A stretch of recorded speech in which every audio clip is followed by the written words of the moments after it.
이곳에 계신 성령님, 우리에게 말씀하시고 우리 가르치소서.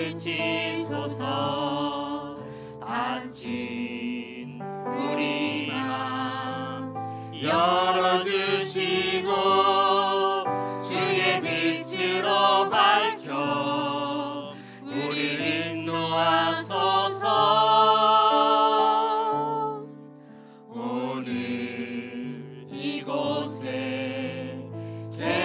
성령님, 우리에게 말씀하시고 우리 가르치소서. 닫힌 우리 맘 열어주시고 주의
빛으로 밝혀 우리 인도하소서.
이렇게 우리 임직자 주일반을 할 수 있어서 너무 기쁘고 감사하고 좋습니다.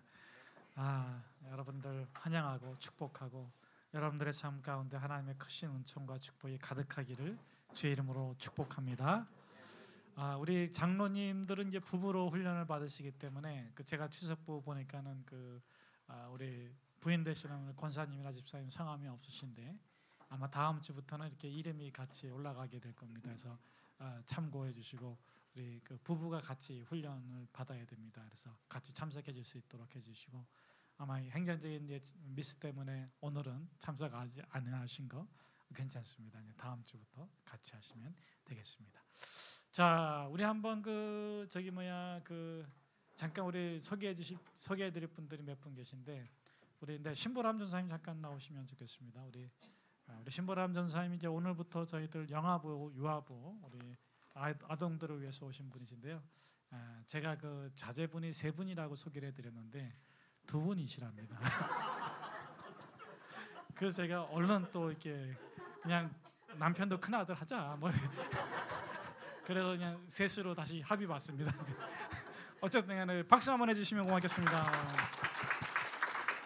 그다음에 우리 그 천안에서 오신 분들이 계신데 우리 김성환 우리 장로님 후보, 또 우리 이일수 장로님 후보, 그다음에 우리 문명옥 영옥 우리 김성환 장로님 후보에 대신 우리 안수집사 후보이신데 잠깐 세 분 한번 일어나셔서 앞으로 잠깐 나오시면 네.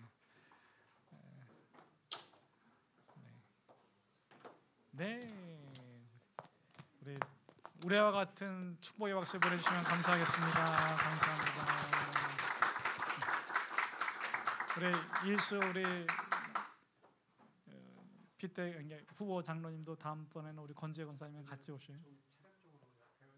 아하, 권재 권사님이 그렇군요. 그러면 하여튼 저희들이 온라인으로 하는 걸로 알겠습니다.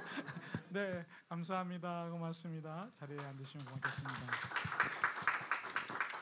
우리 권재 권사님이 그 뭐 목요일 날 그 카페 봉사도 하시고 교회에서 많이 수고하시는데 우리 권사님께서 그 한번 그 암을 이렇게 통과하셨기 때문에 이렇게 좀 건강이 여의치는 않으십니다. 그래서 여러분께서 그 점을 잠깐 고려해 주시고 배려해 주시면 좋겠습니다. 자, 그다음에 오늘은 그 짝이 꼭 있어야 돼요.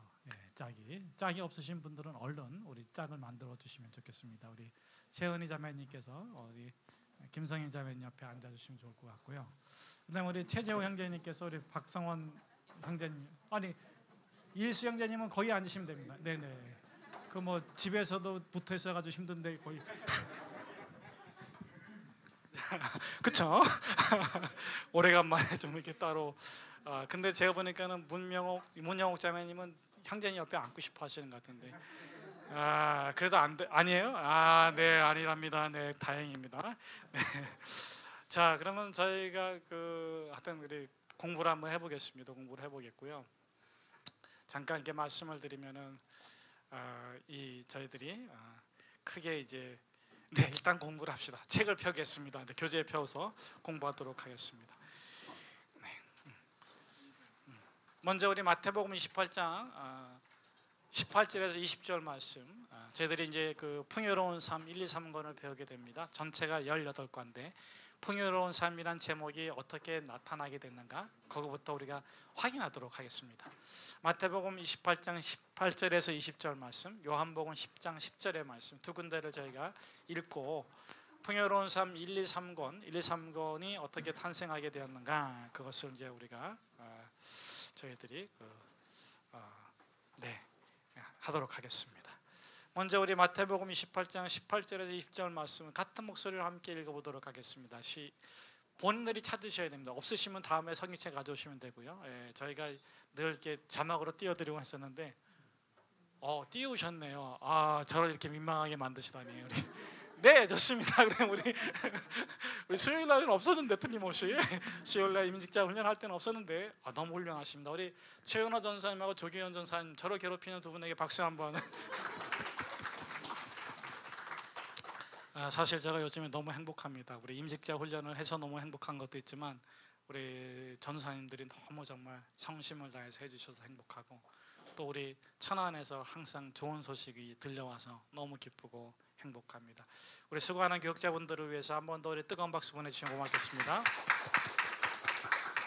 네, 우리 풍요로운 삶 1, 2, 3권 이 제목이 어디서부터 왔는가, 그리고 이것이 전체적으로 어떤 내용을 담고 있는가를 먼저 총괄적으로 살펴보겠습니다.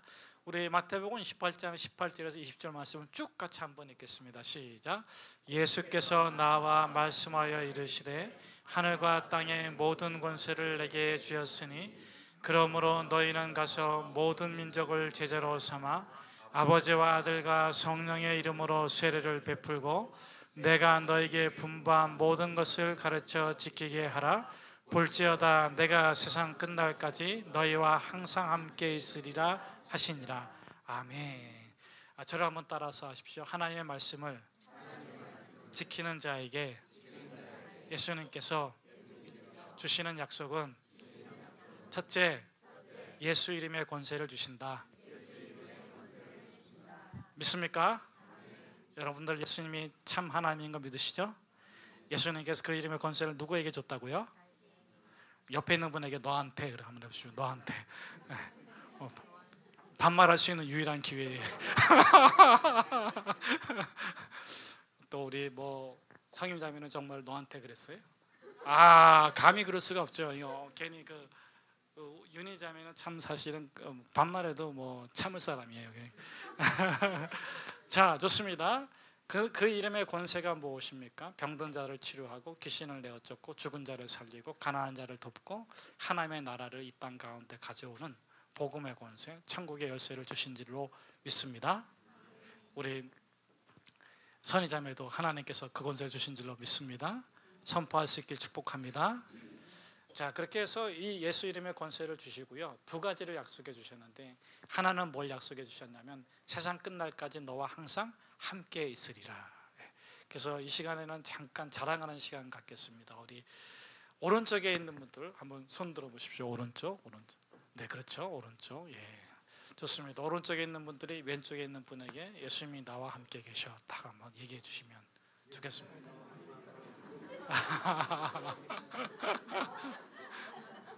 그러면 그 말을 듣고 왼쪽에 있는 분들은 어떻게 하셔야 돼요? 좋습니다. 함께 계시다. 그래서 여러분 어떤 환란이 있고 어려움이 있고 역경이 있어도 예수님께서 함께 계시고 여러분을 도와주실 줄로 믿습니다. 우리 정규환 형제님, 최영필 형제한테 기죽지 마시고 할렐루야, 예수님이 함께 계신 줄로 믿습니다. 네, 아멘. 네. 자, 그래서 예수님께서 함께 계시다. 그래서 우리가 예수님의 말씀을 따라 살 때 예수님께서 그 이름의 권세를 주시고 예수님께서 우리와 함께 계시다는 약속을 해주셨고요. 두 번째로 우리에게 약속해 주신 것이 있는데 그것이 이제 요한복음 10장 10절의 말씀입니다. 우리 요한복음 10장 10절의 말씀 우리 같이 한번 함께 읽어보도록 하겠습니다. 시작. 도둑이 오는 것은 도둑질하고 죽이고 멸망시키려는 것뿐이요 내가 온 것은 양으로 생명을 얻게 하고 더 풍성히 얻게 하려는 것이다. 네, 여러분 거기다가 밑줄을 쫙 그시면 되겠습니다. 눈으로 밑줄 쫙 그어도 되고요. 예수님께서는 선한 목자이신데 예수님께서 우리에게 말씀을 주시고 우리에게 권세를 주시고 함께 하시겠다고 임재의 약속을 주신 것은 무엇을 위한 것이냐면 우리 모두의 삶이 더 풍성해지기를 바라시는 것입니다. 그래서 우리가 말씀대로 잘 믿고 살 때에 예수님께서 풍성한 삶으로 우리를 축복해 주실 줄로 믿습니다. 두 번째로 제가 이 교제에 관해서 말씀드리고 싶은 거는 저희가 이제 KTE 그 교제로 이제 계속 교회에서 성경 공부를 하게 되는데 최소한 5, 6년, 길면 한 10년 가까이 그 교제로다가 창세기에서부터 요한계시록까지 다 공부할 거예요. 근데 이 교제의 특징이 뭐냐면 아주 쉽고 그런데 하면 할수록 반복해서 어렵고 힘든 것도 쉽게 배우고 익힐 수 있도록 만들어 놓은 거예요. 그래가지고 아마 예습하신 분들은 에게게게 이거 내가 다 아는 건데 이렇게 하신 분들이 많으신 줄로 당연히 압니다. 근데 그렇게 되는 것이 당연해요. 그래서 저희가 이제 고민을 많이 했어요. 좀 중급 과정으로 갈까 고급 과정으로 갈까 막 그러다가 아니다. 우리 교회가 앞으로 한 짧으면 6년, 길면 한 10년 정도는 이 KT 교재 가지고 할 건데 가장 기초적인 것부터 하자. 그래서 가장 기초가 이제 풍요로운 빛, 풍요로운 삶인데 빛은 이제 성경을 개관하는 것이라서 안 했고요. 그래서 여러분들께서 빛은 개인적으로 구매하셔가지고 공부하시면 되겠습니다. 두 번째로는 이제 풍요로운 삶부터 이렇게 하게 되었습니다. 그래서 앞으로 여러분들 성경 공부 교재를 공부 열리면은 하시면 좋을 것 같아요. 그래서 결국 어디까지 가려고 하냐면은 이걸 가지고 신학교를 운영하는 신학교가 전 세계에 많이 있습니다. 그러니까 여러분들이 이제 성경적인 거나 신학적인 거나 그런 것들을 갖다가 뭐 학교 가서 소명받고 학교 가서 하셔도 좋지만 이 과정을 충실하게 따라가시면은 아마 웬만한 좋은 신학교 나온 것과 동일한 능력과 자격과 실력을 갖추게 될 것입니다. 그때 가서는 좀 이렇게 커피 한잔 마시면서 저희가 한번 신학적인 토론을 진지하게 해보자고요. 오늘도 설교 마치고 이제 있는데 한 분이 저한테 이렇게 물으시더라고요. 제가 간단히 대답을 해드렸는데 목사님, 그래서 네 질문했어요. 네, 그때 예수님 시대 회당에 이방인들이 들어갈 수 있었나요? 여러분들 한번 대답해 보세요. 그 제가 뭐라고 대답했을까요? 예스, 네, 그렇게 대답을 했어요. 여러분, 회당은 언제부터 생겼죠? 회당은 바벨론 포로 성전이, 예루살렘 성전이 무너지면서 또 생겼는데, 이방인들이 예루살렘 성전에 들어갈 수 있을까요, 없을까요? 그것도 이제 없다고 한 분도 계신데, 뭐 맞을 수도 있고 틀릴 수도 있고, 제가 이렇게 말했을 땐 틀린 거라는 거죠. 그러니까 구약 시대에도 성전에는 유대인의 뜰이 있었고, 그렇죠, 남자들의 뜰이 있고 여자인들의 뜰이 있고 이방인들의 뜰이 있어요. 그래서 이제 그 포로기 이후의 회당도 마찬가지로 그건 이제 모임으로 구분이 되는데, 순수 유대인들만 모이는 모임이 있었고, 우리가 사도행전에 보면은 사도행전에 유대 회당에 온 사람들은 두 종류의 사람들인데, 개종한 이방인들, 그걸 우리는 이제 경건한 유대인이라고 합니다. 혈통적으로는 유대인이 아닌데 이방인인데 진리를 찾고자 이제 유대교에 개종한 사람들. 그 다음에는 개종 전 단계, 개종 전 단계, 진리에 관해서 알고 싶고 하나님에 관해서 알고 싶고, 그런 분들도 이제 그 모임의 성격에 따라서 회당에 참여하기도 했습니다. 그래서 이런 것들 다 뭐 그다음에 이제 뭐 데살로니가에서 베레아까지 74km, 5km, 뭐 6km, 어떤 책에서는 80km 이렇게 돼 있는데, 그런 걸 어떻게 다 하냐? 그거 이제 이것 따라 쭉 가다 보면 다 알게 되어 있어요. 할렐루야. 그래서 이 책의 교재의 첫 번째 특징은 뭐냐면, 쉽게 시작해서 어려운 것도 쉽게 익힐 수 있도록 다 해놨습니다. 그래서 여러분, 이제 앞으로 빠르면 내가 5년 안에 점령하리라, 내가 천천히 하면 10년 안에 점령하자, 그런 마음을 갖고 그렇게 하시면 좋을 것 같습니다. 두 번째로 이 교재의 특징이 뭐냐면, 이 교재의 특징은 무한 반복, 무한 반복. 그래서 똑같은 내용인데 자꾸 반복해서 이렇게 해요. 그래서 그냥 책을 이렇게 읽으면 읽을수록 자꾸 그냥 저절로 익혀진다. 근데 세 번째 이 교재의 특징은 정말 좋은 건데, 답이 있다. 할렐루야. 여러분, 답 때문에 걱정할 필요 없어요. 여기는 답이 항상 있습니다. 그런데 복습 문제는 답이 있다, 없다? 없다. 근데 그 답은 누가 가르쳐준다? 제가 가르쳐 드리겠습니다. 그리고 또 인도자 가이드북에 보면 거기도 있어요. 그래서 혹시 구입하기 원하시면 사서 구입하셔도 되는데, 하여튼 여러분, 이 책의 특징은 뭐냐면 답이 있다. 그래서 답을 쓰면 돼요. 갈등할 필요가 없습니다. 그리고 답도 이렇게 계속 반복해가지고 우리에게 성경을 자꾸 익힐 수 있도록 도와준다 하는 것이 이 책의 특징입니다. 자, 그 다음에 이 책에 숙제가 있어요. 숙제가 뭐냐면은 암송 구절이 있습니다. 근데 우리가 이 책을 갖다가 이제 매주 한 과씩 배우는 게 아니라 한 번 모일 때 몇 과씩 배워요? 3과. 그래가지고 18과를 6주에 배웁니다. 그래서 여러분들이 오늘 외워야 될 말씀이 몇 가지일 것 같아요? 아하, 6개. 왜 6개죠? 한 과에 2개씩이니까. 그럼 한 개에 2과씩으로 할까요? 한 과에 1개씩인데. 그럼 좋습니다. 한 과에 1개씩으로 합시다. 그럼 오늘은 3개, 다음 주 거까지 해서 6개, 그 다음에 마태복음 28장 18절에서 20절, 그 다음에 요한복음 10장 10절 말씀까지 해서 다음 주 수요일에 오실 때는 몇 개를 외워 오셔야 된다? 8구절을 외워서 오시기를 바랍니다. 할렐루야. 그 외우는 게 어디에 좋아요? 치매에 좋습니다.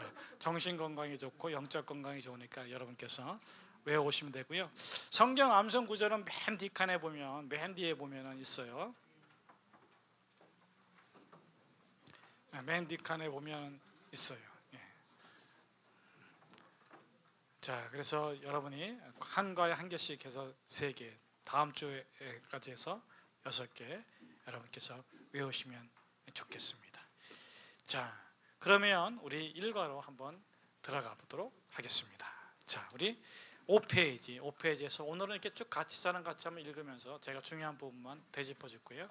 한번 우리 예습하는 겸으로 한번 읽어보도록 하겠습니다. 우리 1번 문제 같이 한번 읽겠습니다. 시작. 다음 성경 구절을 읽으십시오. 영접하는 자 곧 그 이름을 믿는 자들에게는 하나님의 자녀가 되는 권세를 주었으니 요한복음 1장 12절 말씀. 방금 읽은 말씀에 따라 다음의 빈칸을 채우십시오. 예수 그리스도를 영접하고 그의 이름을 믿는 자는 모두 하나님의 자녀가 되었습니다. 네, 좋습니다. 그래서 제가 여러분들에게 이제 오늘은 특별히 오시기 전에 숙제를 내드렸는데 그거를 이게 해오셨는지 안 해오셨는지 뭐 이따 제출하고 또 그런 시간이 있겠습니다만은 지금 이 시간에 저하고 함께 QQ를 하도록 하겠습니다. 간단하게. QQ는 퀘이커 퀘스천의 약자죠. 그래서 이제 4가지를 적으시면 돼요. 4가지 간단하게 메모해가지고 서로 나눌 건데, 첫째, 내가 살아오면서 가장 아팠던 일. 둘째, 내가 살아오면서 가장 기뻤던 일. 셋째, 내가 예수님을 인격적으로 만났던 일. 넷째, 지금 가지고 있는 기도 제목. 간단하게 적으시면 좋겠습니다. 1분 시간 드리겠습니다. 네. 우리 뭐 교육자분들도 뭐 같이 하셔도 괜찮겠습니다. 네 가지. 첫째, 가장 슬펐던 일, 아팠던 일. 두 번째, 가장 기뻤던 일, 행복했던 일. 세 번째, 예수님을 인격적으로 만난 일. 네 번째, 뭐라고요? 지금 가지고 있는 기도 제목. 제가 부부로 앉은 분들을 따로 떼놓을까 그랬는데 부부가 집에서 같이 안 있을 것 같아서 그냥 여기서 그냥 옆에 앉은 김에 하도록 하겠습니다. 다시 4가지 질문의 답을 여러분이 정하시고 나누면 돼요. 나는 이걸 아직 못 나누겠어 하는 거 안 나누시면 돼요. 아팠던 기억으로 먼저 떠오르지만 아직은 내가 오픈하긴 싫어 그러면 안 나누시면 됩니다.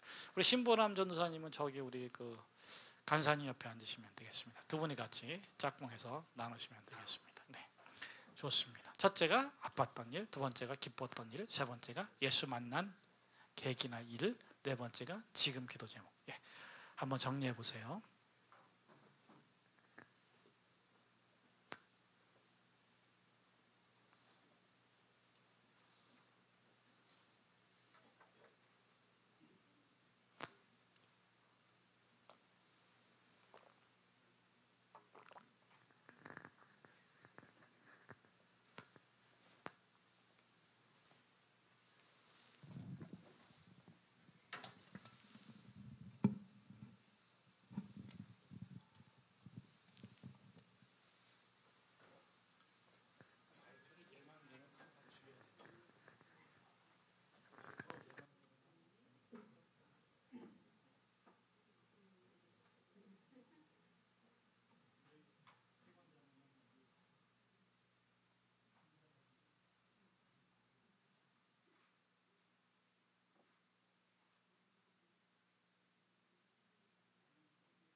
네, 좋습니다. 그러면은 그 메모를 간단하게 다 하신 분은 서로 나누시면 좋겠습니다.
좋습니다. 제가 서로 기도해주고 축복해주고 기도 제목에서 기도해주고 마무리 좀 해주시면 고맙겠습니다. 네. 우리 부부는 손잡고 기도해주시고 부부가 아닌 분은 손잡지 마시고 서로 기도해주십시오. 네.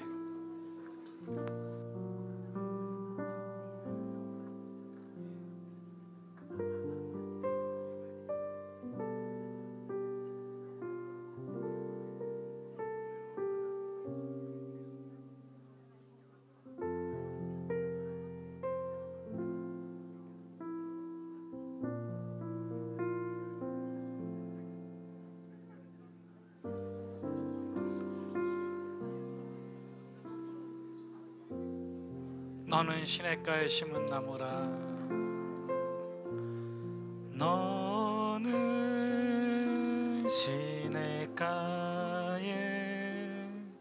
심은 나무라. 하나님의 사랑 안에 믿음 뿌리 내리고 주의 뜻대로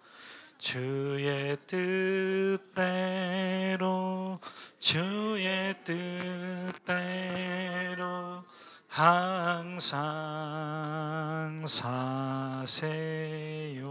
자리에서 일어나서 너는 시냇가에 심은 나. 서로 바라보면서 하나님의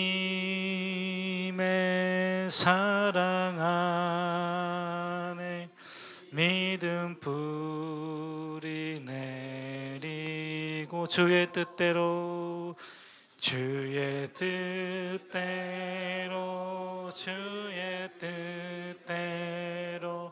항상 사세요.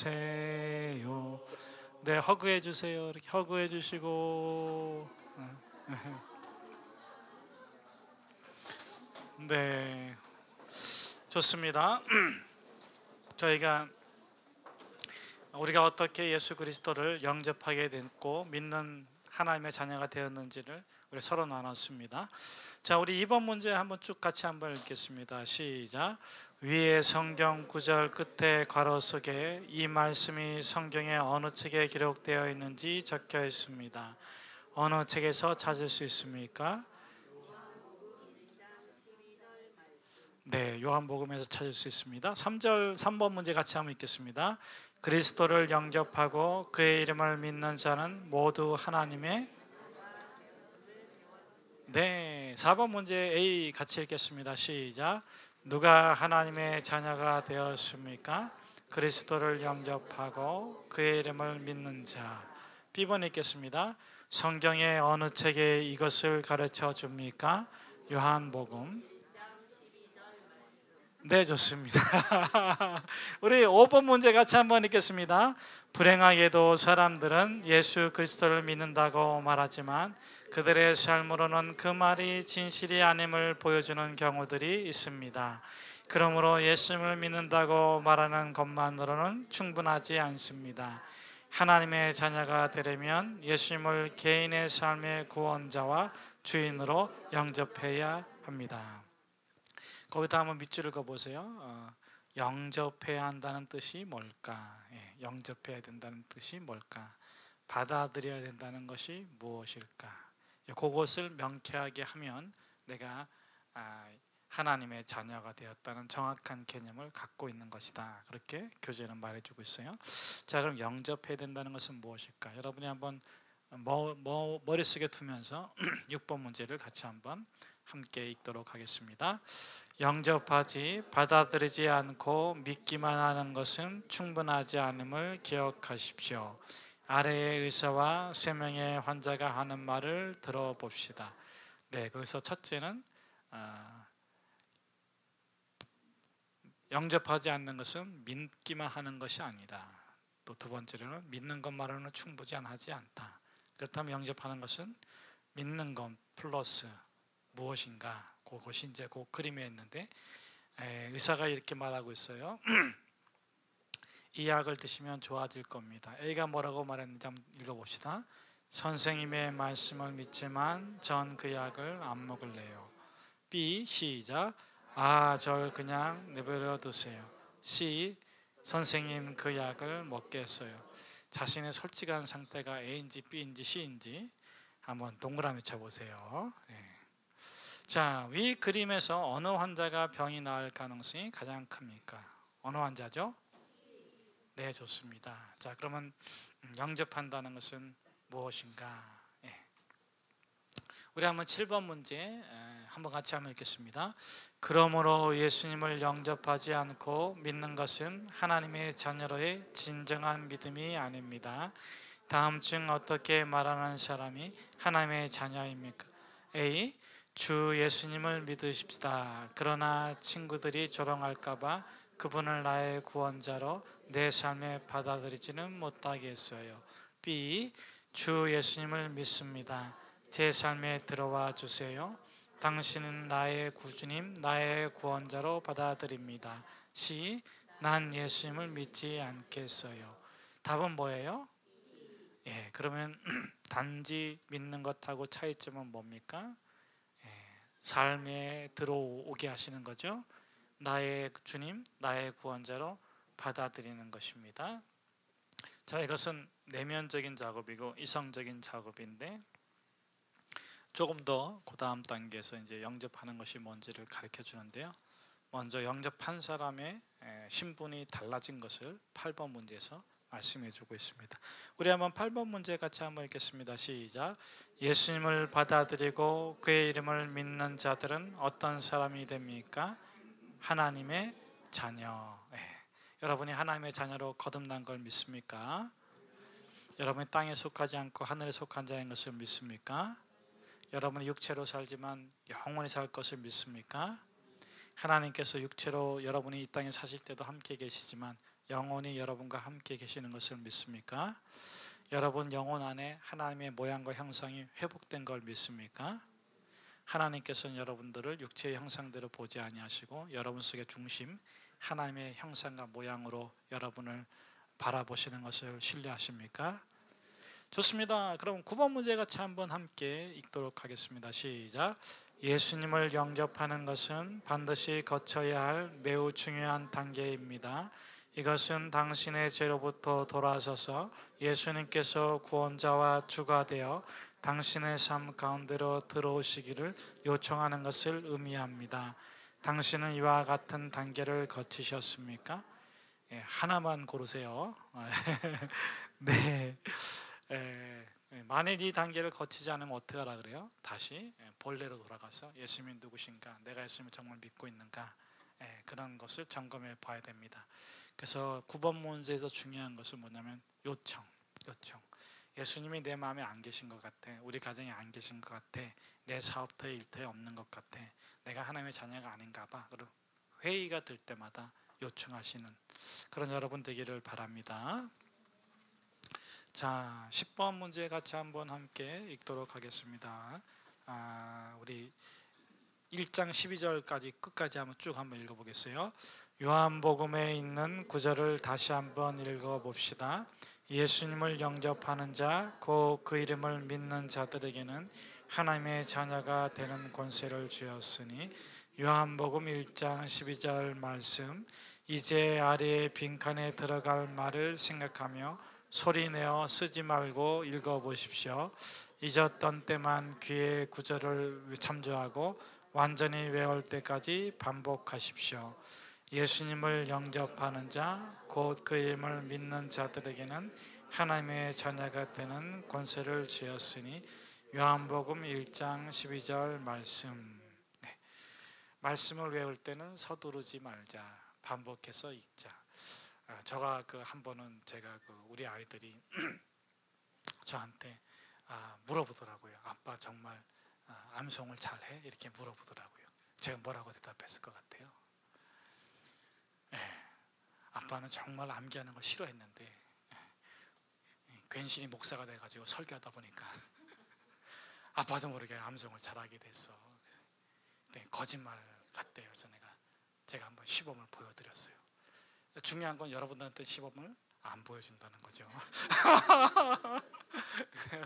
정말 A4 용지 하나 뭐 가져오는 걸 제가 짧은 시간 안에 암송을 해드렸더니 우리 자제분들이 아주 그 이후로는 저를 좀 사람답게 보더라고요.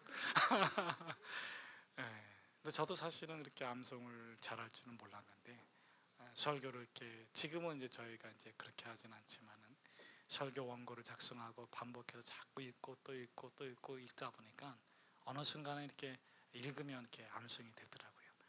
여러분들도 성경 구절을 암송하려고 노력하지 말고 애쓰지 말고 반복해서 자꾸 소리내서 읽으세요. 예. 제가 그 군대 있을 적에 뭐였었냐면 정보병이었어요. 보통 정보병이라고 하는데 제가 그 일반 그 소청소 주특기를 받아가지고 자대에 갔더니 빵빵으로 바뀌어가지고 일반 정보병이 됐는데 그 암구 해석하는 걸 주고 외우라 그러더라고요. 제가 정말 외우는 거 그때 싫어했는데 근데 못 외우겠다고 그것도 외우라 그러더라고요. 열심히 외웠는데 못 미쳤어요. 근데 그 다음에 그 저를 지도하는 그 상병이 어떤 행위를 했는데 그 다음부터 제가 그냥 정말 잘 외웠어요. 어떤 행위를 했는지는 말 안 해도 알겠죠. 진짜 두들겨 맞고 외웠는데 정말 잘 외웠더라고요. 근데 놀라운 건 뭐냐면 제대하는 순간 다 잊어버렸다는 거예요. 그래서 억지로 외운 거는 금방 빠져나가는구나. 근데 즐기면서 외운 거는 마음에 남는구나. 그러니까 여러분들 이번에 공부할 적에는 외우면서 즐기세요. 즐기면서 외우세요. 다행인 건 뭐냐면 다음 주에 안 모인다는 거. 다음 주에 안 모여요. 둘째 주, 넷째 주. 그러니까 다음 주에 여러분들이 한번 즐기면서 외워보시고 예습하고 복습하면 좋겠습니다. 이따가 그 숙제에 관해서는 우리 조기현 전사님이 잘 안내해드리겠는데 제가 하나 안내해드리고 싶은 숙제가 있어요. 그게 뭐냐면 여러분이 이 과정을 하면서 꼭 한 명을 선택하셔야 돼요. 가족도 괜찮고 단 이 과정을 하지 않는 분, 가족도 괜찮고 친구도 괜찮고 성도도 괜찮고 누구든 괜찮은데 한 명을 선택해가지고 풍요로운 삶 1권을 같이 예습하든지 복습하든지. 아시겠죠? 같이 예습하든지 복습하든지. 제일 좋은 방법은 뭐 딸한테 용돈 주면서 하자 그래도 되고, 아니면 내가 너한테 가르쳐 주니까 가입이 내라 이렇게 해도 되고, 하여간에 누구든지 괜찮아요. 뭐 친구도 괜찮고 지인도 괜찮고 가족도 괜찮고. 아마 제가 이런 숙제를 받고 집에 가면 우리 아내가 너무 기뻐할 거예요. 자기한테 하라고. 아마 여러분들이 남편한테 아내한테도 괜찮고 하여간 누구든지 하여간에 이 과정을 하지 않는 분에게 풍성한 삶 1권을 같이 예습하든지 복습하든지 하셔야 돼요. 네, 좋습니다. 자, 우리 한번 그 11번 말씀을 같이 한번 함께 읽겠습니다. 시작. 당신은 주 예수님을 영접하고 그를 믿습니다. 그러므로 당신은 이제 어떻게 되었습니까? 하나님의 자녀가 되었습니다. 12번 읽겠습니다. 하나님의 자녀로서 하나님의 가족의 일원이 되었다는 것은 얼마나 놀라운 일입니까? 다음 중 어디에 속할 때 가장 특권이 있는 사람일까요? A. 왕의 가족, B. 대통령의 가족, C. 하나님의 가족. 답은 뭐예요? 거기다 답하신 거 맞죠? 좋습니다. 우리 13번 문제 같이 한번 읽겠습니다. 우리가 주 예수님을 영접하고 그를 믿을 때 우리는 하나님의 가족의 일원이 됩니다. 하나님께서 우리의 아버지가 되십니다. 우리는 예수님의 자녀가 되었다고 말하지 않고 하나님의 자녀가 되었고 하나님의 가족의 일원이 되었다고 말합니다. 네, 좋습니다. 거기에서 밑줄을 그어보세요. 왜 예수님의 자녀가 되었다고 말하지 않고 하나님의 자녀에다 밑줄을 긋고 하나님의 가족의 일원이 되었다고 말할까? 왜 그럴까? 거기에 대한 성경적 이해는 저와 여러분이 갖고 있어야 돼요. 예수님은 뭡니까? 하나님의 아들인데 하나가 더 붙어요. 한자가. 무슨 아들? 맏아들, 첫 번째 아들이에요. 예수님께서 첫 번째 아들이에요. 자, 본래 예수님께서 제일 먼저 창조한 사람의 이름은 뭐예요? 아담. 그래서 로마서에 보면 첫 번째 아담과 두 번째 아담을 얘기하고 있어요. 첫 번째 아담은 에덴의 아담, 두 번째 아담은 예수 그리스도. 자, 그래서 로마서에서는 그 대속의 교리를 우리에게 말씀해 주고 계신데, 첫 아담 한 사람이 범죄함으로 모든 인류가 뭐가 됐어요? 죄인이 됐어요. 그렇죠? 두 번째 아담, 똑같은 아담이신 두 번째 아담이신 예수 그리스도께서 십자가에서 대속하심으로 모든 인류가 뭐가 됐어요? 아멘, 의인 되었습니다. 그래서 이제 로마서에서는 이렇게 첫 번째 아담, 두 번째 아담으로서 예수 그리스도를 말씀하시고 대속의 교리를 설명해 주고 있고요. 나머지 성경에서 이제 하나님의 아들로서 예수 그리스도를 말씀하시는데, 왜 하나님께서 삼위일체 하나님이신데 성부 하나님, 성부 아버지 하나님, 성자 아들 하나님, 또 성령 하나님, 카운셀러 상담자 하나님 이렇게 설명하는가? 성령 하나님은 이제 우리 삶을 인도해 가시기 때문에 그렇고, 나중에 또 배울 기회가 있을 겁니다. 자, 아들로서의 예수 그리스도는 어떤 의미인가? 그걸 성경적으로 우리가 이해할 수 있어야 돼요. 자, 첫 번째는 제가 로마서를 바탕으로 해서 첫 번째 아담, 두 번째 아담 그거에 대한 설명을 드렸고, 두 번째로는 이제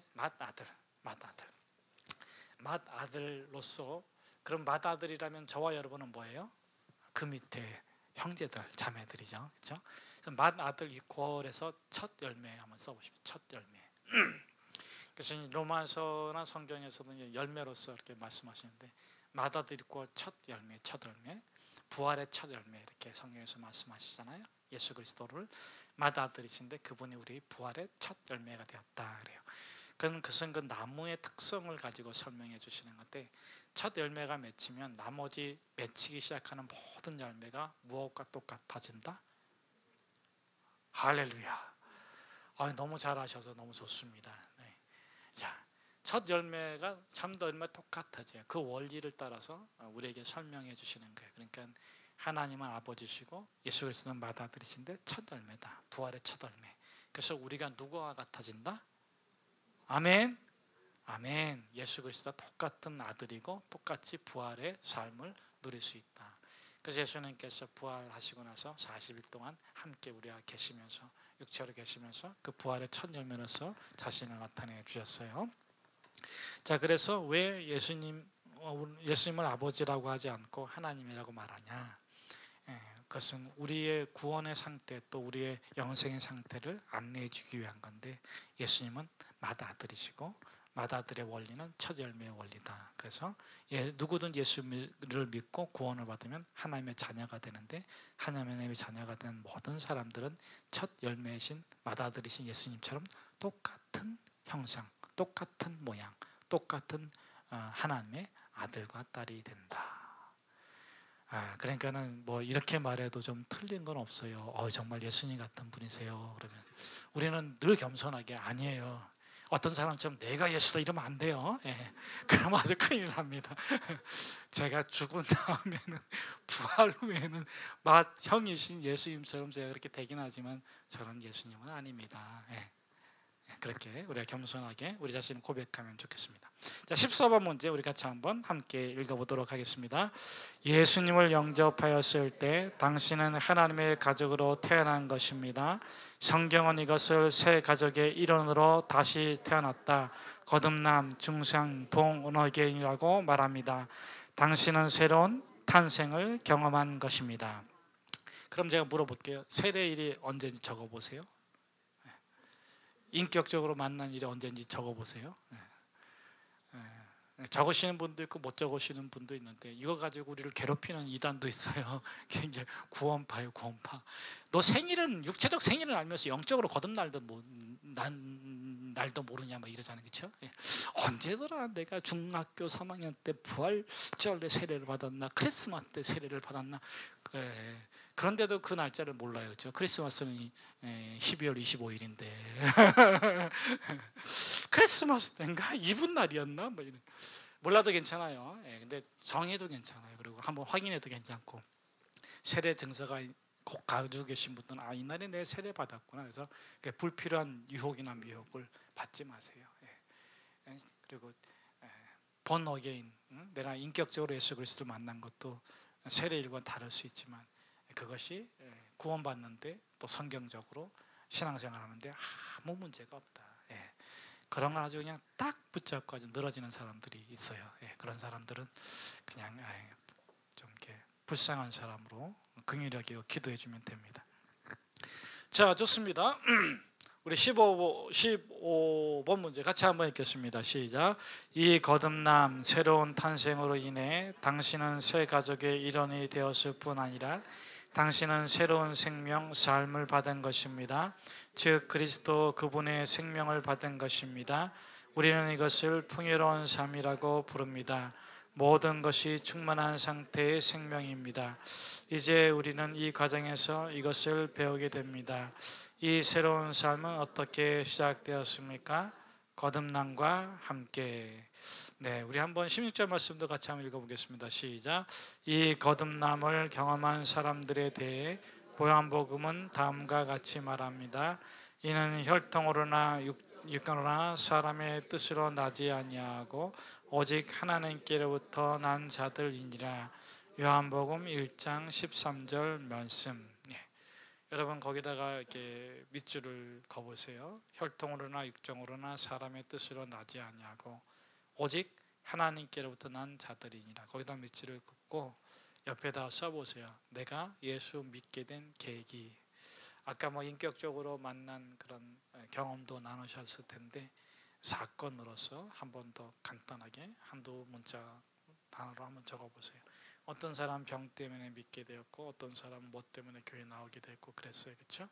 그런 과정 속에서 또 이제 정말 진정으로 회개하고 인격적으로 예수를 믿게 된, 그냥 필요에 의해서 믿게 된 때가 있었고, 내가 이제 예수가 필요해서 믿는 것이 아니라 나의 구주로 인격적으로 믿게 된 단계가 있었어요.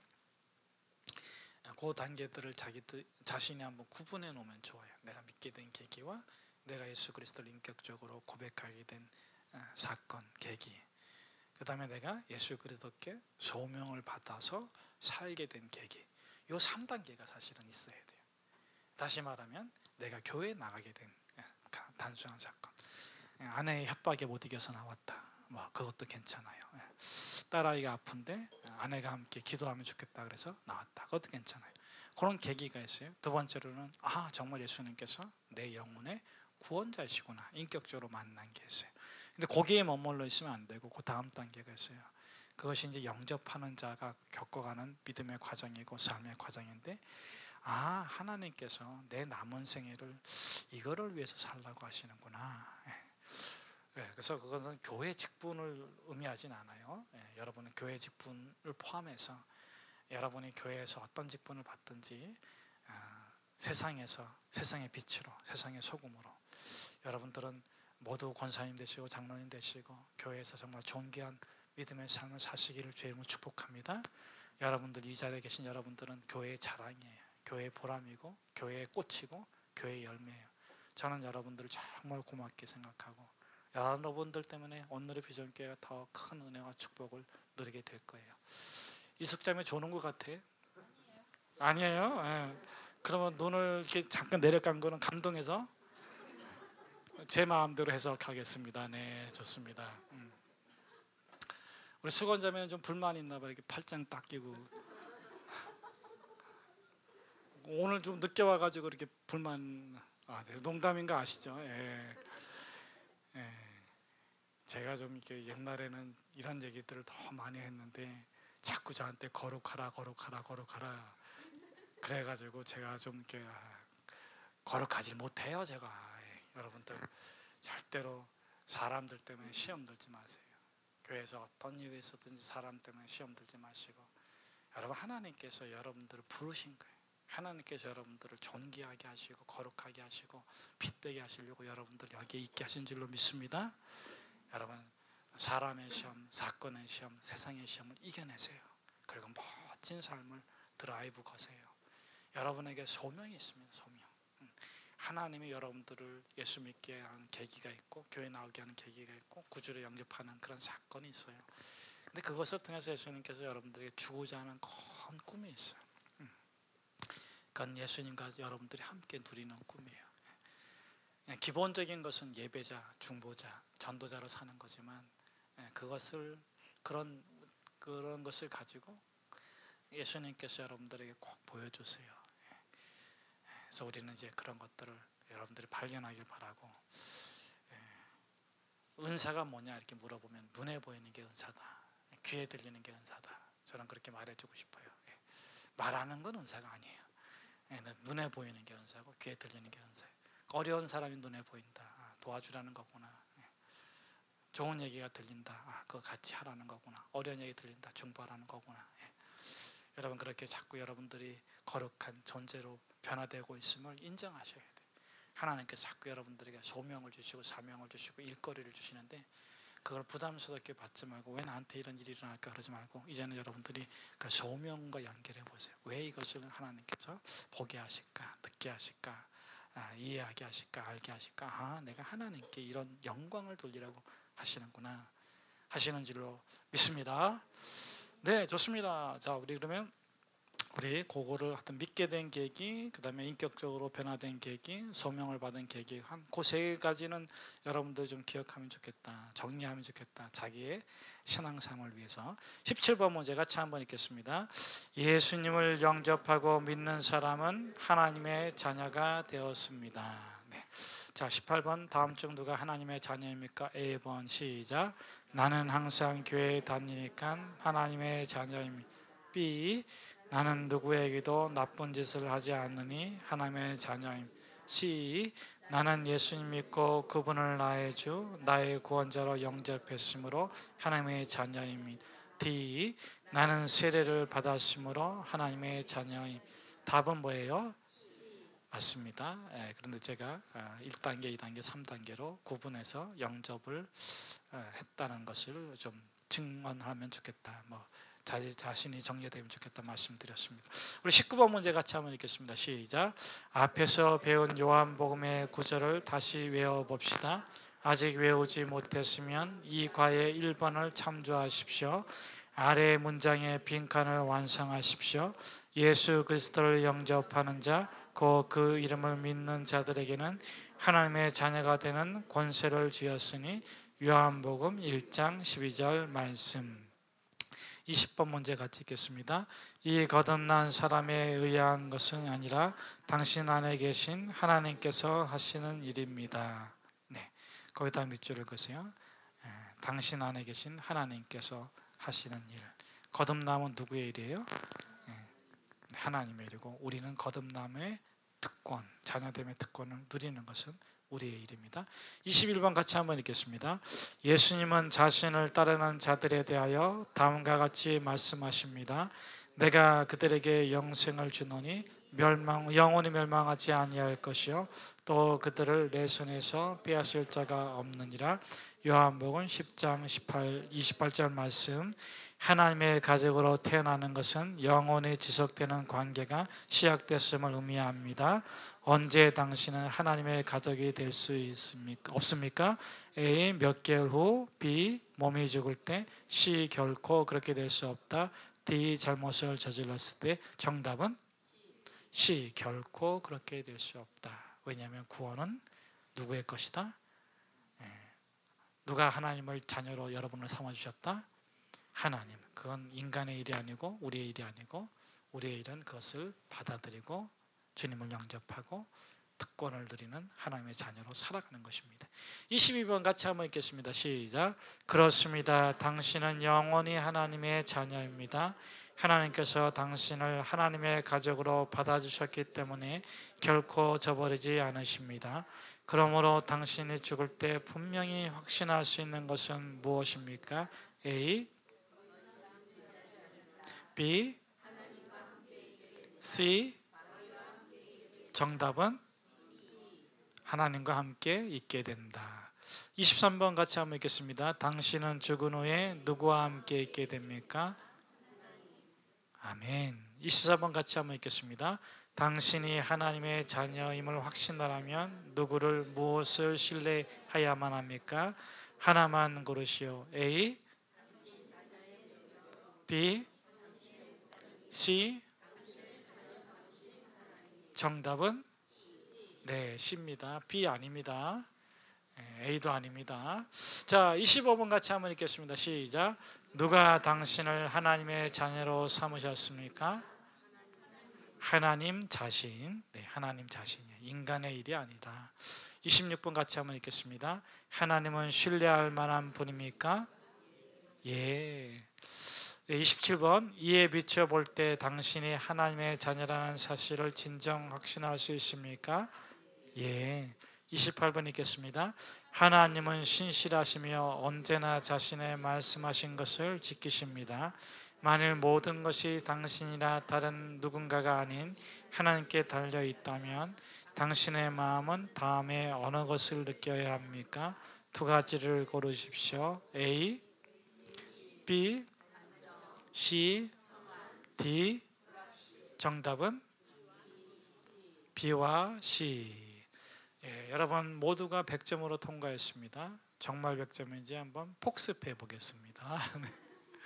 문제 같이 한번 읽겠습니다. 시작.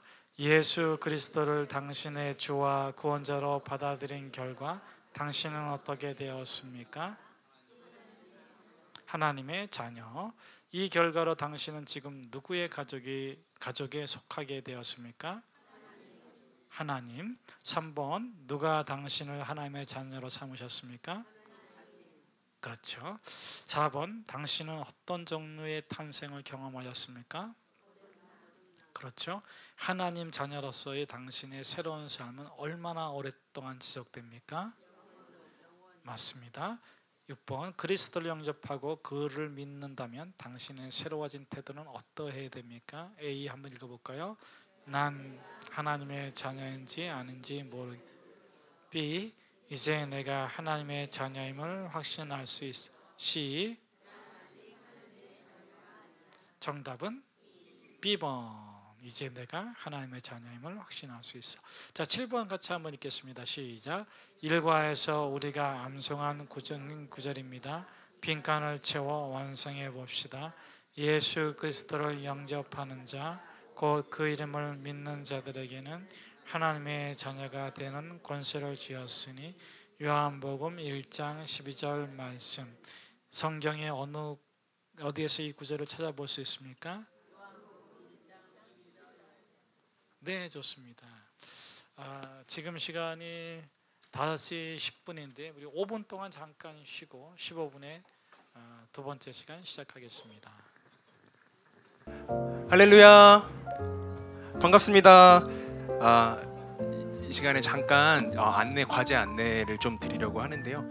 우리 이 시간 옆에 계신 분하고 한번 인사 나누고 할까요? 이 오후에 보니까 남자든 여자든 상관없습니다. 이 오후에 보니까 너무 아름다우십니다. 우리 와 놀래면서 한번 인사해 볼까요? 시작. 이 오후에 보니까 너무 아름다우십니다. 와. 네, 감사합니다. 제가 처음에 이렇게 분위기를 띄우는 이유가 있죠. 네, 이제부터 이제 분위기가 쫙 가라앉을 수도 있을 것 같아서 네, 과제를 안내 드릴 건데 저희 이제 학교 다닐 때 과제 주는 사람 나쁜 사람, 네, 그래서 다시 인사를 드리겠습니다. 악역을 맡은 조기현입니다. 반갑습니다. 네, 이번 주 수업 오실 때 수업 과제가 있었어요. 아마 톡방에 이렇게 안내가 되었을 것 같은데요. 거듭남의 은혜라는 주제를 가지고서 예수님을 인격적으로 만났던 것에 대해서 이제 A4 용지 한 페이지 이내입니다. 그래서 한 페이지에 꽉 채워서 쓰실 필요는 없고 내가 만났던 그 예수님, 인격적으로 만났던 예수님에 대해서 간략하게든 길게든 해서 한 페이지 이내로만 써서 제출을 해주시면 되는데요. 벌써 먼저 제출해 주신 분들도 계시고 오늘 또 준비해 갖고 오신 분들도 계신데 저한테 이따가 끝나고 저한테 제출을 해주시면은 제가 또 확인을 하게 될 것 같고요. 만약에 오늘 못 갖고 오셨다 그러면 이제 다다음 주 저희 다시 모일 때 그때 내주시면은 감사하겠습니다. 우리 온라인 요것도 영상이 나가기 때문에 온라인 분들께도 안내를 드리면 온라인 분들은 교회 오실 때 저한테 제출을 해주시면은 감사하겠습니다. 임직 훈련 통과 기준 저희 요거를 나눠 드렸을까요? 혹시 아마 다 받으신 걸로 알고 있긴 한데 임직 훈련 통과 기준이 있는데요. B학점 이상입니다. 그러니까 네. 못 받으셨어요? 그러면 저희가 톡방에 한번 공지를 드리도록 할게요. B학점 이상이고요. 이 B학점이라는 것은 80% 기준이고 모든 부분에 대해서 80%라고 보시면 됩니다. 그래서 출석이랄지 이렇게 매주 나가는 과제랄지 또 중간 과제, 기말 과제 이런 게 있어요. 네. 네. 저희 오해하시지 마셔야 되는 게 이거 저 혼자 한 게 아닙니다. 네, 나쁜 감정을 갖고 보시지 않으셨으면 좋겠습니다. 네, 과제랄지 이런 모든 부분들, 그리고 마지막에 통독이랄지 이런 부분들에 대해서 이제 다 80% 이제 그걸로 B학점으로 이제 저희가 체크를 하고요. 우리 장로님 부부께서는 장로님 혼자만 하시는 게 아니라 지금 같이 교육을 이제 참석을 하시잖아요. 그래서 출석, 마찬가지로 과제, 통독 이 모든 부분에서 장로님 부부는 함께 참석을 해주시면은 참여를 해주시면은 감사하겠습니다. 그래서 출석부도 아까는 아마 그 안에 권사님, 지사님의 그 성함이 출석부에 안 들어 있었는데 다시 지금 최신화해서 뒤에다가 놓았거든요. 그래서 나가실 때 한번 출석 체크를 부탁드리겠습니다. 네. 먼저 1번 새벽 예배와 성경 공부 출석에 대한 안내를 드리겠습니다. 우리 온라인 참석자 먼저 좀 안내를 드리면요. 우리 그 새벽 예배는 온라인 참석자들 그 저희가 생명의 삶으로 지금 새벽 예배를 이제 드리고 있는데 그 생명의 삶을 가지고서 그 목사님 설교하신 내용들이라든지 아니면 개인적인 묵상들을 기록하신 것을 마지막 날에 제출을 해주시면은 저희가 그거를 이제 근거로 출석을 체크를 할 수 있을 것 같습니다. 그리고 이 성경 공부 훈련하는 것도 이제 온라인으로 들으시는 분들은 저희가 이거 풍요로운 삶 있죠. 요 교재를 가지고서 이제 그 내용들을 적으신 거를 가지고 마지막 날에 제출을 해주시면 그걸 가지고서 이제 출석을 체크를 할 수 있을 것 같고요. 제가 온라인 참석자 먼저 말씀드린 이유는 우리 오프라인으로 이렇게 나오셨잖아요. 사실 뭐 먼데서 오신 분들도 있고 그러신데 그런 분들에게 사실 혜택이 있어야 되잖아요. 그래서 우리 오프라인 참석자 분들께서는 교재를 따로 제출하실 필요는 없습니다. 그래서 이렇게 참석을 잘 해주시고 그렇다면 오프라인과 온라인의 그 기준점이 있어야 될 것 같은데 이것도 마찬가지로 80%입니다. 그래서 새벽 예배 같은 경우는 3월 8일을 기준으로 적용을 해보면 14회까지는 온라인으로 들으실 수 있고요. 성경 공부는 저희가 이제 계산을 해봤을 때 1회만 온라인이 가능합니다. 그래서 1회가 넘어가면은 오프라인으로 신청을 하셨을지라도 자동으로 온라인으로 이제 전환이 됩니다. 그거를 참고해 주시면 감사하겠습니다.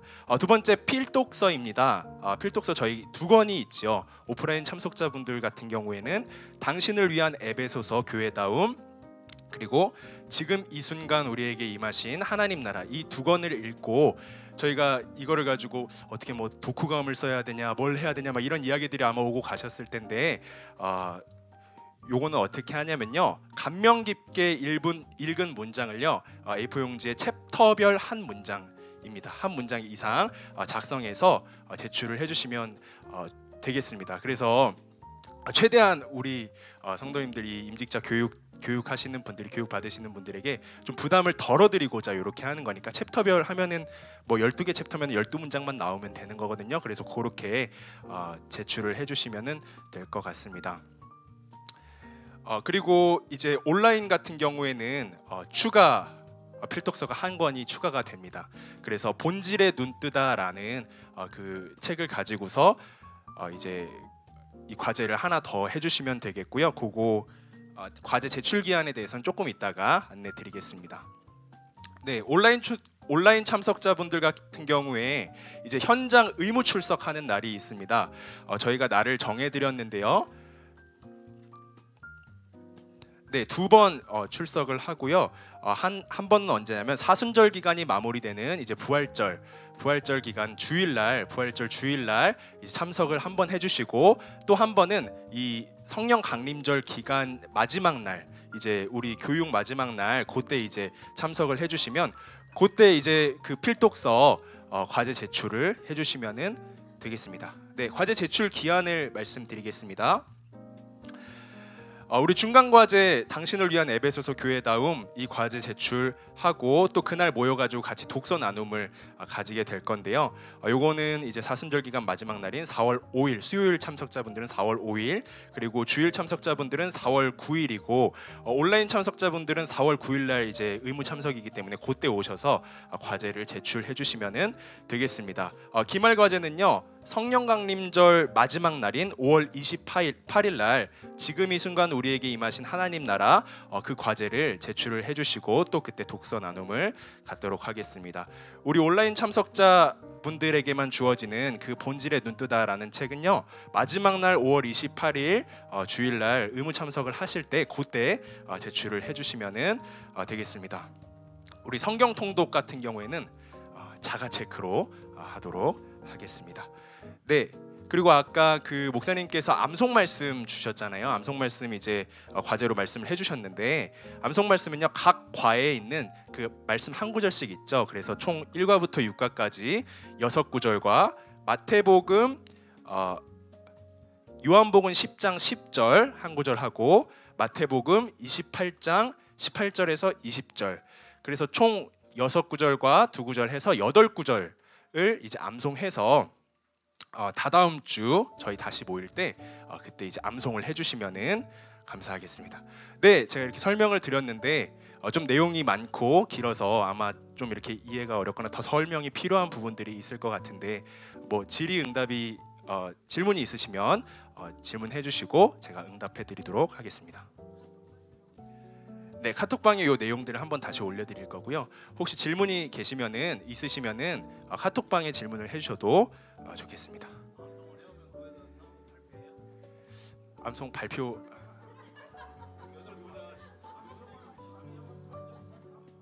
암송은 철저히 체크합니다. 네. 어떻게 나와서 발표 방법은 비밀입니다. 네, 저희 또 질문 있으시면 말씀해. 인쇄물로 나간 걸로 아는데 아마 못 받으신 것 같아요. 그래서 저희가 그러면 요거 다음에 오실 때 인쇄해가지고 다시 드리도록 하겠습니다. 네, 자세한 내용들은 또 질문해 주시면 카톡방으로 안내해드리겠습니다. 감사합니다. 뭐 암송은 대표 선수 세 분이 헌신해서 하겠다 그러면 뭐 고려는 해보겠습니다. 근데 하여튼 제가 다다음 주에 모여가지고 아무 분이나 제가 세 분을 이렇게 세워가지고 세 분이 다 통과하면 다 통과하는 걸로 하고 세 분이 통과하지 못하면은 하여튼 뭐 시간 되는 대로 하여튼 다 한 번씩 일으켜가지고 주여 저가 세 명 중에 한 명이 되게 하여 주옵소서 이렇게 기도하시면서 열심히 한번 암송에 도전해 보시면 좋겠습니다. 자, 그다음에 여기 보시면은 우리 임직 예정일이 6월 25일로 되어 있는데 임직 예정일 우리 이제 대표들을 좀 뽑아서 다음번 모임 때 선정해 가지고 그분들이 한 번 더 조정할 수 있도록 하겠습니다. 그래서 하여튼 4월 중에는 임직 예정일을 결정해서 다시 한번 통보해 드리겠습니다. 이번에 이제 6월 25일로 되어 있는 임직 예정일은 안수 집사님과 권사님들만 임직하시고요. 우리 장로님들은 연말에 가셔서 우리 공동회 통해서 피택 과정도 있고 그다음에 노회 고시도 보시고 그리고 나서 하겠습니다. 그다음에 이제 우리 장로님들은 가을에 되면 저랑 같이 셰퍼드 라이프 1권, 2권 같이 공부하시도록 하겠습니다. 셰퍼드 라이프는 참고적으로 6권이고 예수 그리스도의 생애에 관해서 공부하게 됩니다. 장로님들과 장로님 임직 후보자들 부인 되시는 권사님과 집사님들 같이 공부하도록 하겠습니다. 아마 그것은 이제 또 차후에 안내해드리고 그래서 1차 임직, 2차 임직이 있다 이렇게 해서 그렇게 이해해 주시면 고맙겠습니다. 네, 그다음에 어떤 분인지 모르지만 여기 초콜릿하고 그다음에 이게 올려주셨는데 이런 거 엄청 좋아합니다. 고맙습니다. 네, 우리 옆에 있는 분들한테 한 번 더 축복해 주시면 좋겠습니다. 당신은 예수님의 형상과 모양을 닮은 존귀한 사람입니다.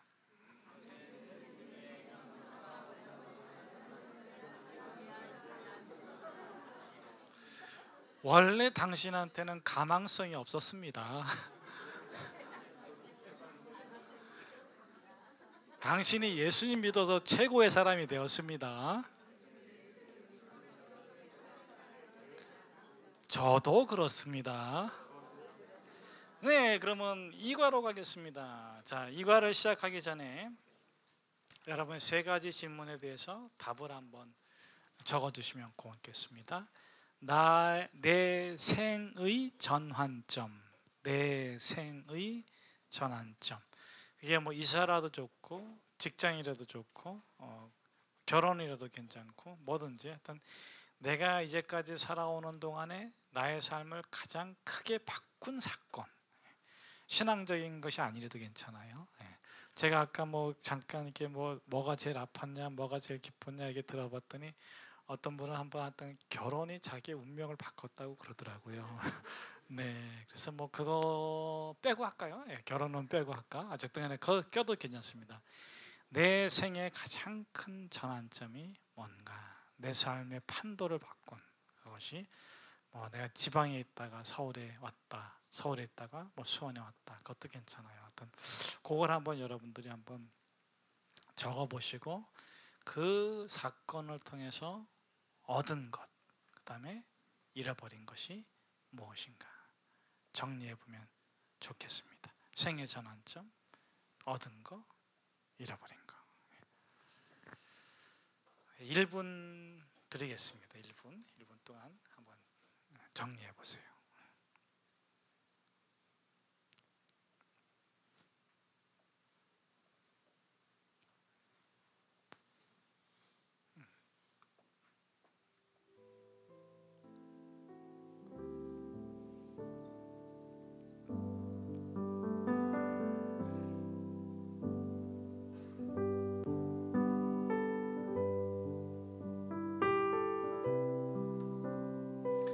우리는 아무리 진도가 늦어도 제 시간에는 정확히 끝납니다.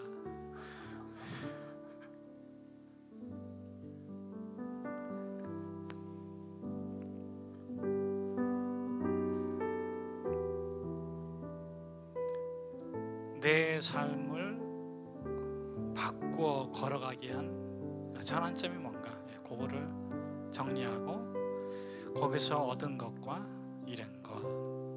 좋습니다. 간단히 메모한 줄 알고 짝끼리 나누겠습니다. 짝끼리 3분 드릴 테니까 간단하게 나눠주십시오.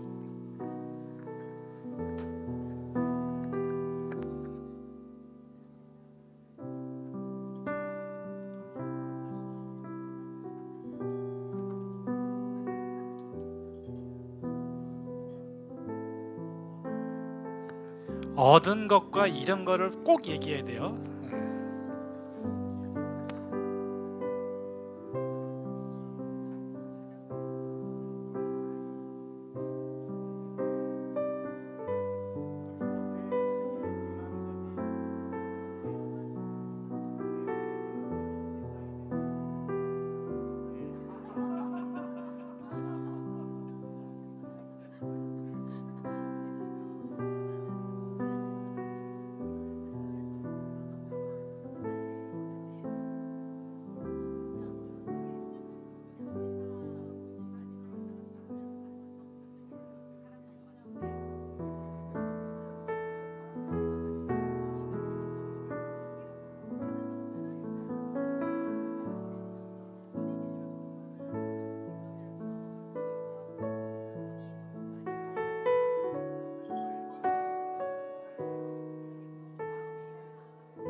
네, 좋습니다. 우리 진행하도록 하겠습니다. 네, 좋습니다.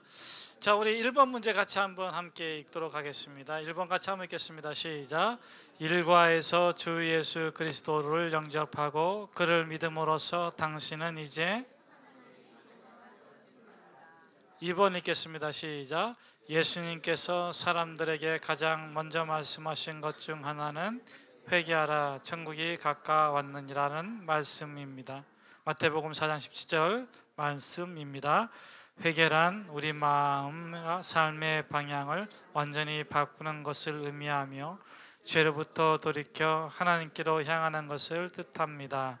다시 말해 하나님의 자녀가 된다는 것은 우리의 삶에 있어서 완전한 방향 전환이 이루어졌음을 말합니다. 아래의 그림 중 누가 진정으로 회개한 사람입니까? 누구죠? 맞습니다. 3번 같이 한번 읽겠습니다. 시작. 앞의 그림에서 회개한다는 것은 죄로부터 돌이켜 하나님께로 향하는 것임을 우리는 볼 수 있었습니다. 그렇다면 죄란 무엇일까요? 성경은 다음과 같이 말합니다. 모든 사람이 죄를 범하였음에 하나님의 영광이 이르지 못하더니 로마서 3장 23절 말씀. 그러므로 죄는 우리를 향하신 하나님의 완전한 기준에 이르지 못하는 것을 말합니다. 이르지 또는 미치지 못하는 것을 말합니다. 5번 같이 한번 읽겠습니다. 시작. 높이뛰기 선수가 180cm 높이의 장대를 넘어야 출전 자격이 주어진다고 가정해 봅시다. 다음 중 자격 미달인 사람은 누구일까요? 하나 이상. A, B, C.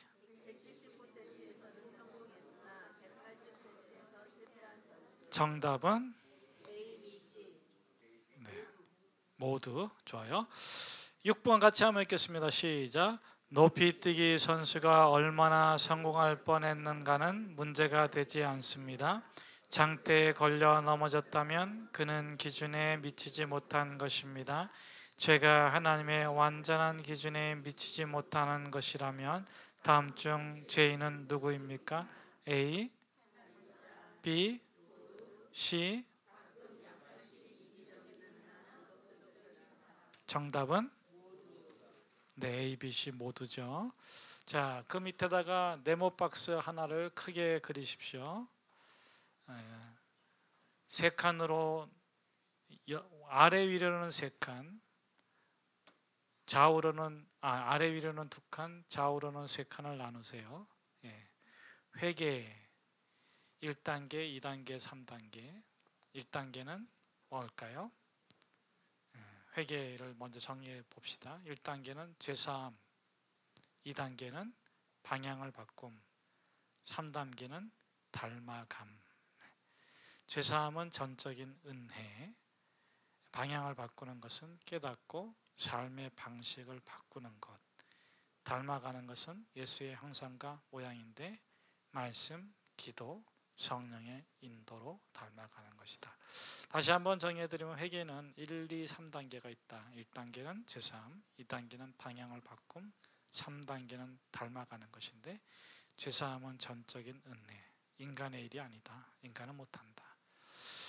두 번째는 방향을 바꾸는 건 깨달음, 두 번째로는 삶의 방식을 바꾸어 사는 것, 그것이 방향을 바꾸는 것의 내용이고, 닮아가는 건 첫째 하나님의 형상과 모양을 따라 예수 그리스도를 닮아가는 건데 말씀, 기도, 성령의 인도로 닮아간다. 우리 7번 문제 같이 한번 함께 읽어보겠습니다. 시작. 죄는 아주 작은 세균이 퍼져서 큰 폐를 입히는 전염병과 같습니다. 그러므로 예수님께서 우리에게 죄로부터 돌이키라고 말씀하실 때는 살인이나 도둑질 같은 죄만 의미하는 것이 아니라 우리의 인격을 손상시키고 우리에게 향하신 하나님의 완전한 기준에 미치지 못하게 하는 모든 것을 의미합니다. 다음 중 우리가 돌이켜야 할 죄들은 무엇입니까? 하나 이상. A, B, C. D, E, F. 정답은 B, C, D, F. 8번 같이 한번 읽겠습니다. 시작. 회개한다는 것은 죄의 심각성을 인식하고 죄에서부터 돌이켜 하나님께로 향하는 것을 의미합니다. 그것은 완전한 방향 전환입니다. 어떤 종류의 변화를 말하는 것일까요? A, B, C. 정답은 좋습니다. 9번 같이 한번 읽겠습니다. 시작. 지금까지 살펴보았듯이 이와 같은 마음의 변화를 성경은 회개라고 부릅니다. 비록 그것이 일반적인 단어이지만 오늘날 회개의 진정한 의미를 이해하는 것은 쉽지 않습니다. 그러므로 이 가에서는 회개의 진정한 의미에 대해 깊이 있게 다루려고 합니다. 먼저 회개란 마음의 변화를 의미하는 것을 배웠습니다. 마음의 변화라는 것을 이미 배웠습니다. 10번 같이 한번 읽겠습니다. 시작. 성경은 회개에 대하여 다음과 같이 가르쳐 줍니다. 그러므로 회개에 합당한 열매를 맺고. 마태복음 3장 8절 말씀. 이 가르침에 의하면 진정한 마음의 변화에 따르는 증거는 무엇입니까? 하나만 고르시오. A, B, C.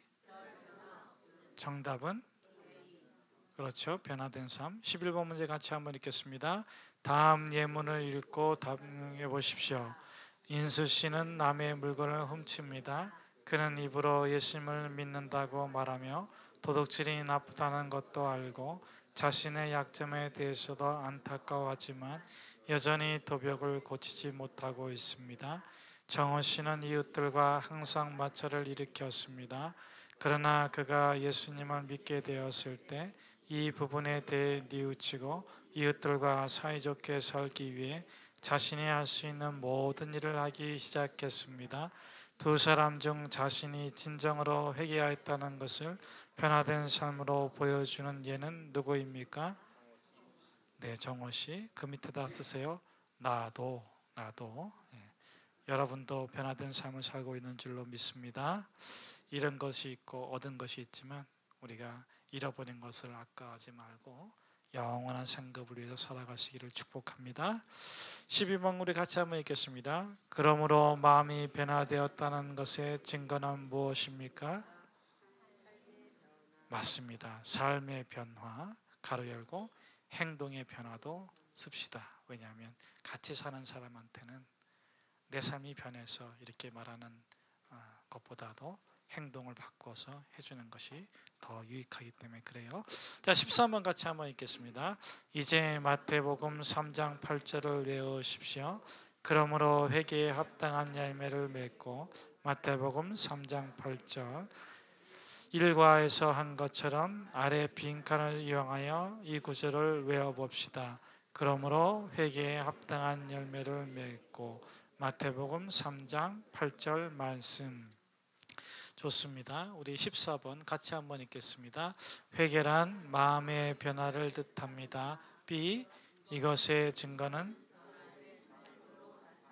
15번 같이 읽겠습니다. 많은 사람들이 회개란 자신이 저지른 죄에 대해 단순히 뉘우치는 것 정도로 잘못 알고 있습니다. 그들은 변화된 삶을 사는 것이 얼마나 중요한지 인식하지 못하고 있습니다. 그러나 진정한 회개는 무엇입니까? 옳은 것을 고르시오. A, B, C.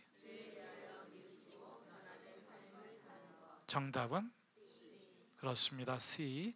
16번 같이 한번 읽겠습니다. 그러므로 진정한 회개인지는 두 가지에 의해 알 수 있습니다. 이 두 가지가 없으면 진정한 회개라고 할 수 없습니다. 이 두 가지는 1. 죄에 대한 뉘우침, 2.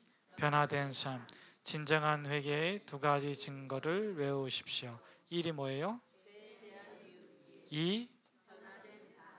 변화된 삶과 죄에 대한 뉘우침. 17번 같이 한번 읽겠습니다. 인수 씨와 정호 씨의 예를 다시 생각해 봅시다. 두 사람 모두 자신들의 죄를 뉘우치기는 했지만 그중 한 사람만 회개하였습니다. A. 정호 씨가 진정으로 회개했다는 것을 어떻게 알 수 있습니까? 그는 자신이 저지른 죄에 대해 뉘우치었을 뿐 아니라 이에 잘못을 반복하지 않고 보여주었기 때문에. B. 그러나 인수 씨는 회개하지 않았다는 것을 어떻게 알 수 있습니다. 왜냐하면 그는 잘못만 느꼈을 뿐. 네, 그렇습니다. 18번 같이 한번 읽겠습니다. 진정한 회개를 보여주는 두 가지 증거는 무엇입니까? A. B. 19번 다음 그림 중 진정한 회개를 하고 있는 사람은 누구입니까? A 한번 읽어볼까요?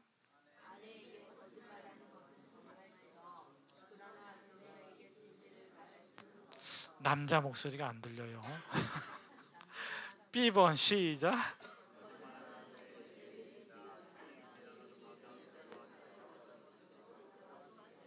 C.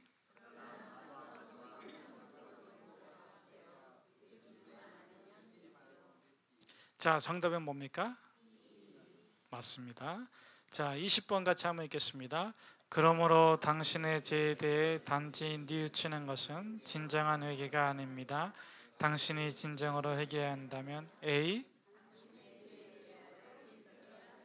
어떻게 느껴야 되죠? 네, 뉘우쳐야 함, 슬프게 느끼고 뉘우쳐야 되겠죠. B. 당신의 삶은 어떻게 해야 될까요? 변화되어야 함. 맞습니다. 21번 같이 한번 읽겠습니다. 다음 중 회개에 대한 잘못된 생각은 무엇입니까? X로 표시하시오. A. B. C. 잘못된 생각은 뭐죠? 맞습니다. 주와 구원자로 예수를 믿고 죄에 대해서 뉘우치고 변화된 삶을 살아가는 것이 회개다. 자, 22번 당신이 진정으로 회개해야 한다면 A. 정답은 B. 과거에 저질렀던 동일한 죄를 반복할까요? 정답은 과거는 생각하지 말고 지금 아니요, 앞으로 아니요예요. 내가 과거처럼 다시 또 반복하면 어떡할까? 그걸 빼버리시기를 바랍니다. 자, 우리 23번 문제 같이 한번 읽겠습니다. 진정한 회개가 있었음을 보여주는 두 가지 증거는 무엇입니까? A. B. 변화된 삶. 자, 그러면 이제 그 2과에서 배운 성경 구절을 함께 복습해 봅시다. 기억나지 않으면 13번의 문제를 참고하면 되는데, 암송 구절이 뭐예요? 마태복음 3장 8절 말씀. 자, 그러면 이제 테스트의 시간이 돌아왔습니다. 2과를 복습해 보도록 하겠습니다. 자, 당신이 진정 회개했다면 A. 당신의 죄에 대하여 어떻게 느낄까요? 네, 그렇죠. 슬퍼하고 뉘우침. B. 당신의 삶은 어떻게 해야 될까요? 맞습니다. 변화되어야 됩니다.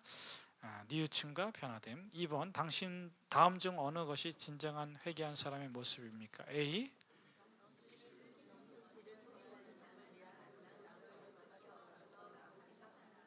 B.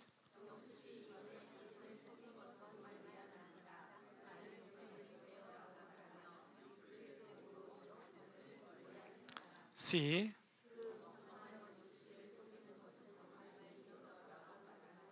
정답은 그렇습니다. 자, 3번 죄로부터 돌이킴에 대해 배운 성경 구절과 그 말씀이 성경에 어디에 있는지 다음 빈칸에 쓰십시오.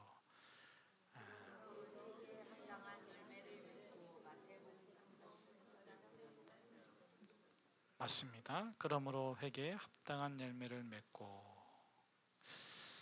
네, 오늘은 여기까지 하겠습니다. 감사합니다. 축복합니다. 고맙습니다. 10분 남았는데 더 할까요? 기도하겠습니다. 하나님 감사합니다. 귀한 믿음의 사람들이 여기에 모여 있습니다. 주님 은혜 주시고 은혜 주시고 은혜 주셔서 저희가 주 예수 그리스도를 영접한 하나님의 아들과 딸로서 맏 형이신 맏 아들이시고 맏 자식이신 첫 열매신 예수님처럼 그렇게 변화된 삶을 살 수 있도록 축복해 주시고 예수의 이름의 권세를 바르게 사용하며 풍성한 삶을 살아갈 수 있도록 축복해 주십시오. 우리에게 이 땅의 삶에서의 풍성한 삶을 허락해 주신 주님께 감사드리며 예수 그리스도의 이름으로 기도합니다. 아멘. 감사합니다. 고맙습니다.